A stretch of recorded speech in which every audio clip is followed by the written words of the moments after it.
মাথা খারাপ হয়ে গেছে। তিথি, বাঁচাও আমাকে, বাঁচাও। কি হয়েছে যুবক, কি হয়েছে আপনার? দাদা, তুমি এসব কি করছো? কেন এসব করছো? ছেড়ে দাও ওকে, দয়া করে ছেড়ে দাও। রুস্তম, ছাড়ো ওই ছেলেকে, ছাড়ো বলছি। কি করছো এসব? দয়া করে ছাড়ো বলছি, আমি মা বলছি, ছাড়ো। মা, তুমি জানো না ও কি বলেছে? কি বলেছে বলবে তো? তাছাড়া সুখন কোনো খারাপ কথা বলার ছেলে না, যে কথায় তুমি এতটা রেগে যাবে। বলো কি বলেছে। মা, সুখন বলেছে যে সে আমাদের তিথিকে বিয়ে করতে চায়। কত বড় সাহস বলো মা! তুমি না আসলে আমি ওর মাথা থেকে ধর আলাদা করে দিতাম। ও, এই কথা? তা যদি সে বলেই থাকে তো খারাপটা কি বলেছে বলো তো রুস্তম? তোমার বোনকে বিয়ে দিতে হবে না, সারা জীবন কি তোমার কাছেই রেখে দিবে? সে না হয় একটা প্রস্তাব দিয়েছে, তাতে তোমার এতটা রাগ করার কোনো মানেই হয় না। তুমি বলছো কি? রাজা মহাশয় যদি জানতে পারে যে তার এক মেয়ের সম্বন্ধ যার সাথে, সে অন্য আর মেয়েকে পছন্দ করে, তাহলে কি হবে বুঝতে পারছো? আমাদেরকেও ঘৃণা করবে আর এই লোককেও মেরে ফেলবে। ঠিক আছে বাবা রুস্তম, অত উত্তেজিত হয়েও না, আমি ব্যাপারটা দেখছি। তুমি এখন যাও, আমরা সুখনের সাথে কথা বলছি। যাও বাবা রুস্তম, যাও। ঠিক আছে, আমি গেলাম, তোমরা বোঝাও এই লোককে।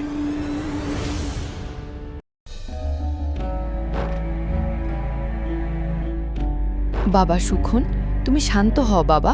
আর রুস্তমের ব্যবহারে তুমি কষ্ট নিও না বাবা। তুমি এবার বলো, কি মনে করে এই কথাটা বলেছ?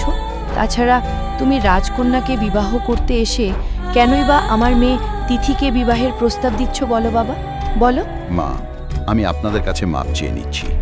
আমি রুস্তম দাদাকে সব বলেছি, আমার পরিবার সম্পর্কে এবং আমার নিজের অবস্থান সম্পর্কে। মা, আপনি ঠিকই বলেছেন।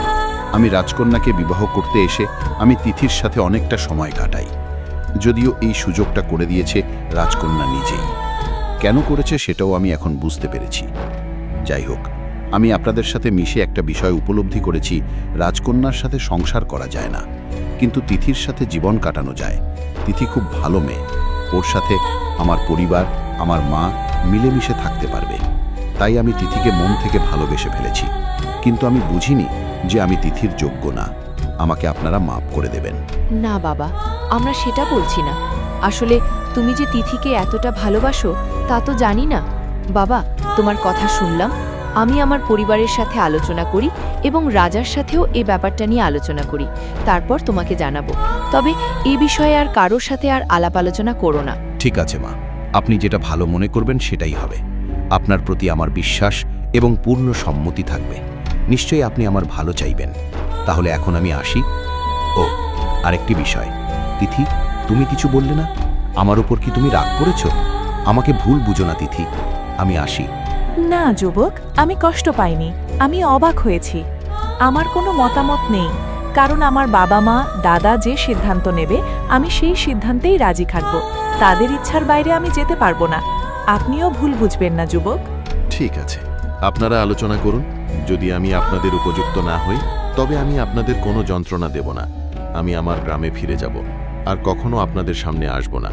আমি গেলাম। আপনারা ভালো থাকবেন মা। ঠিক আছে বাবা, এসো, ভালো থেকো।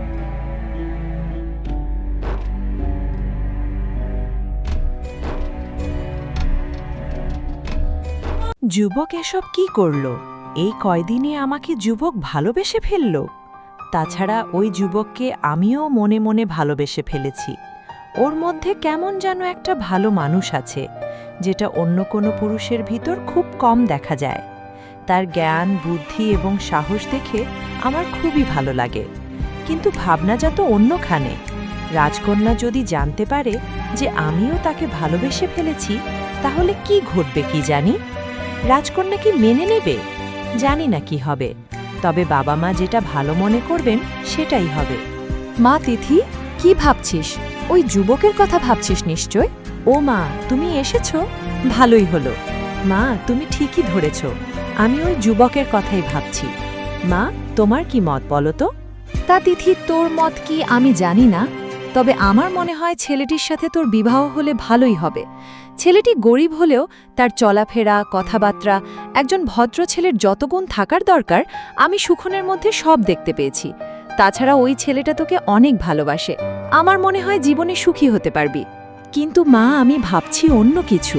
সেটা হলো রাজকন্যা এটাকে কিভাবে নিবে। কেন? রাজকন্যার কথা ভাবছো কেন? আমি যতদূর জানি রাজকন্যা এই ছেলের সাথে যেন না বিবাহ করতে হয়, সে কারণে তোমাকে ওর কাছে পাঠিয়েছে। হ্যাঁ মা, তুমি ঠিকই বলেছ।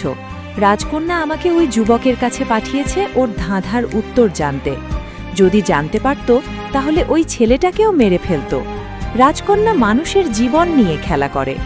আমি চেষ্টা করলে ওই যুবকের কাছ থেকে ধাঁধার উত্তর জানতে পারতাম, কিন্তু জানলেও আমি রাজকন্যাকে বলতাম না। তাহলে তো বোঝাই যাচ্ছে তোর সাথে সুখনের বিবাহ হলে রাজকন্যার কোনো আপত্তি থাকবে না। মা, দাদা কি বলে? দাদা তো ওর ওপর খুবই রেগে গেছে। আমি রুস্তমের সাথে কথা বলে নিব, আর আমি রাজার কাছে খবর পাঠিয়েছি আসার জন্য। আমি রাজার সাথেও এই ব্যাপারটা নিয়ে আলোচনা করে নিব। শুধু বল তুই রাজি কিনা। মা, আমি আগেও বলেছি, এখনো বলছি, তোমরা যেই সিদ্ধান্ত নিবে আমি সেই সিদ্ধান্তই মেনে নিব। আমার লক্ষ্যে মেয়ে, এই মেয়েকে ছেড়ে আমি কিভাবে থাকব? আমার তো ঘরে মাথা রাখাই কষ্ট হয়ে যাবে যে। মা, আমারও খুব কষ্ট হবে। আমি তোমাকে ছেড়ে কিভাবে থাকবো মা?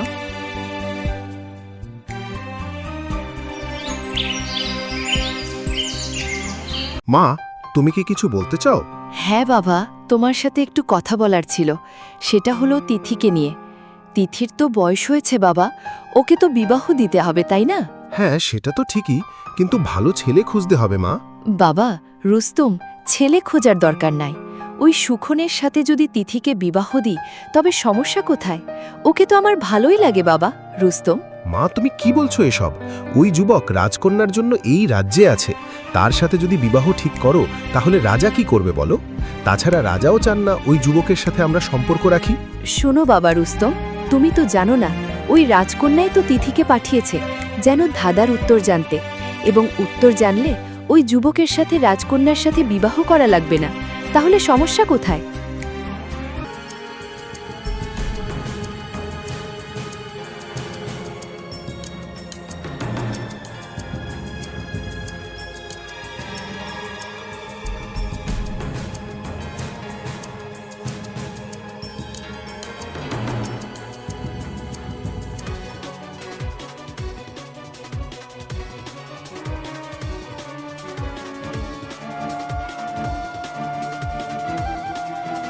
কি ব্যাপার ছোট রানী, এত জরুরি তলব? কোনো বিষয় নাকি? ছোট রানী, আপনি কি আমাকে রানীর মতো রেখেছেন? না ছোট রানী, আমি ঠিক তোমাকে রানীর মতো রাখতে পারিনি, এটা সত্যি। কিন্তু মন থেকে আমি তোমাকে রানীর থেকে কোনো অংশে কম মনে করি না। আমার কিছু দুর্বলতার কারণে আমি তোমাকে তোমার সঠিক জায়গা দিতে পারিনি। তবুও আমি তোমাকে এবং আমার ছেলে মেয়েকে আমার আশেপাশে রেখেছি। এটাকে তুমি কি অস্বীকার করো? না, আমি অস্বীকার করি না। তাছাড়া আমি কখনো রানীর অধিকার নিয়েও চিন্তা করি না। শুধু এই দুই ছেলে মেয়েকে ঠিকঠাক মানুষ করে যেতে পারলেই আমি মরেও শান্তি পাব। ছি রানী, তুমি এসব কি বলো? এসব কথা আমার সামনে বলবে না। এবার বলো কি কারণে জরুরি তলব করেছো? হ্যাঁ, বলছি, শোনেন। আপনার মেয়ে তিথির বিষয়ে বলবো। সেটা হলো আপনার মেয়ের বিয়ের একটা প্রস্তাব এসেছে। যদি আপনি কিছু মনে না করেন এবং রাগ না করেন তাহলে বলতে পারি। আরে, এখানে রাগের কি আছে? আমার মেয়ের বিবাহের প্রস্তাব এসেছে, এ তো খুব ভালো কথা। তবে কে সেই যুবক আমাকে বলো, আমি রাগ করব না। বলছিলাম, সেই যুবক আপনার রাজকন্যার ধাঁধার সেই যুবক সুখন। ওই তিথিকে বিবাহের প্রস্তাব দিয়েছে। বলো কি রানী, ওই ছেলে তো রাজকন্যার বিবাহের জন্য এসে আবার তিথিকেও বিয়ের প্রস্তাব দিচ্ছে? এত বড় সাহস! ওকে আজই শুলে চড়াবো। না রাজা মহাশয়, আপনাকে তো আমি আগেই বলেছি রাগ করবেন না। আগে সবটুকু শুনে বুঝে তারপর বলবেন। তাছাড়া প্রস্তাব দিলেই যে বিবাহ হবে সেটাও ঠিক না। আপনি রাজকন্যারও যেমন পিতা, আবার তিথিরও পিতা। তাকে রাজপ্রাসাদে রেখেছে, আর আমাদের রেখেছেন জঙ্গলে, তাই নয় কি? তাছাড়া আপনার রাজকন্যাকে এই যুবককে বিবাহ করবে? যদি করে তাহলে তিথির সাথে সম্বন্ধ বাদ দিয়ে দেব, কোনো সমস্যাই না। কারণ রাজকন্যাকেও আমি আমার আরেকটি মেয়ে মনে করি। তাই একটু ভেবে বলুন। সেটাও ঠিক বলেছ, কারণ আমার রাজকন্যা ছেলেকে কিছুতেই পছন্দ করে না। ওই ছেলের কথা শুনতেই চায় না। তাছাড়া ছেলেটাও মোটামুটি ভালো। যদি তিথি মামুনের সাথে বিবাহ হয় তবে খারাপ হয় না। একদিকে তিথিরও বিবাহ হলো, আর একদিকে রাজকন্যারও সুখনকে নিয়ে তার দুশ্চিন্তাও দূর হলো। ভালো হবে মনে হয়। তাহলে আপনি বিবাহের মত দিলেন তো রাজা মহাশয়। এখন আপনার মেয়ে তিথির বিবাহের বন্দোবস্ত করেন। ঠিক আছে, আমি লোকজন পাঠাচ্ছি, যা যা লাগে তুমি সেগুলো করিয়ে নাও। আর কোনো কিছু লাগবে আমাকে জানাবে। তাছাড়া রুস্তম তো আছে, ও একাই 100। আরেকটি ব্যাপার, আমি একটি সমস্যায় আছি পাশের রাজ্য নিয়ে, তাই একটু চিন্তা এবং ব্যস্ততার ভিতর আছি। তাই আমি হয়তো সময় দিতে পারবো না, তবে সবসময় খোঁজ খবর রাখব। তাহলে এবার আমি আসি। ঠিক আছে রাজা মহাশয়, আপনি এদিক নিয়ে চিন্তা করবেন না, আমি সামলিয়ে নেব। আর যে চিন্তার কথা বলছেন সেটা নিয়ে আপনি মাথা খাটান, নিশ্চয়ই সকল সমস্যা আপনি সামলিয়ে নিতে পারবেন।